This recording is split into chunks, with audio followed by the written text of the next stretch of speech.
తెలంగాణలో జనసేన విజయం, ఆనందంలో కార్యకర్తలు. అసలు ఎక్కడ ఏంటి వివరాలు తెలుసుకుందాం. వీడియో పూర్తిగా చూడండి. అలాగే తప్పకుండా ఒక లైక్ చేసి ఛానల్ని సబ్స్క్రైబ్ చేసుకోండి. ప్రభుత్వం నుంచి వచ్చే ముఖ్యమైన అప్డేట్స్ అన్నీ కూడా మన ఛానల్ ద్వారా మీకు ఎప్పటికప్పుడు తెలియచేయడం జరుగుతుంది. అలాగే వీడియోని ఒక లైక్ చేశారంటే మరింత మందికి ఇన్ఫర్మేషన్ చేరుతుంది.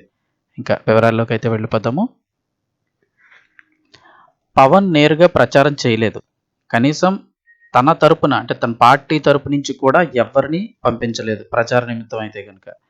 కేవలం ఆ ఏరియాలో ఉన్న కార్యకర్తలు, జనసేన సంబంధించి ఉత్సాహవంతులు మాత్రమే ప్రచారం చేసుకున్నారు.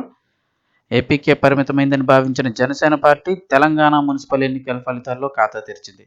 సూర్యాపేట జిల్లా నేరేడుచర్లలో జనసేన అభ్యర్థి ఘన విజయం సాధించారు. 14వ వార్డులో జనసేన తరపున పోటీ చేసిన విజయలక్ష్మి ఆరూరి గారు 60 ఓట్ల మెజారిటీతో విజయకేతనం ఎగరవేశారు. ఈ గెలుపుపై ఇప్పటికే పార్టీ ప్రధాన కార్యదర్శి రామ్ తాళ్లూరి రియాక్ట్ అయ్యారు. సోషల్ మీడియా ప్లాట్ఫామ్ ట్విట్టర్ వేదికగా మనస్ఫూర్తిగా అభినందనలు తెలిపారు. కాగా మున్సిపాలిటీలో మొత్తం 15 స్థానాలకు గాను 9 వార్డుల్లో కాంగ్రెస్, 5 వార్డుల్లో బీఆర్ఎస్ గెలుపొందగా 1 వార్డు జనసేన దక్కించుకుంది. అయితే విజయలక్ష్మి గెలుపుతో తెలంగాణ జనసేన కార్యకర్తల్లో ఉత్సాహాన్ని నింపింది. తెలంగాణలో ఇప్పటివరకు ప్రధాన పార్టీలు హోరాహోరీగా తలపడుతున్నాయి. అలాంటి పరిస్థితుల్లో కొత్త శక్తిగా ఎదగాలని చూస్తున్న జనసేనకు గెలుపు ప్రోత్సాహాన్ని ఇస్తుందని చెప్పేసి అభిమానులు చెప్తున్నారు.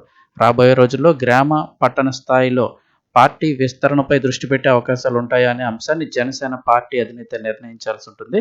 అయినప్పటికీ కూడా ఎటువంటి ప్రచార ఆర్భాటు లేకపోయినప్పటికీ జనసేన అయితే కనుక తెలంగాణలో ఎంటర్ అయింది.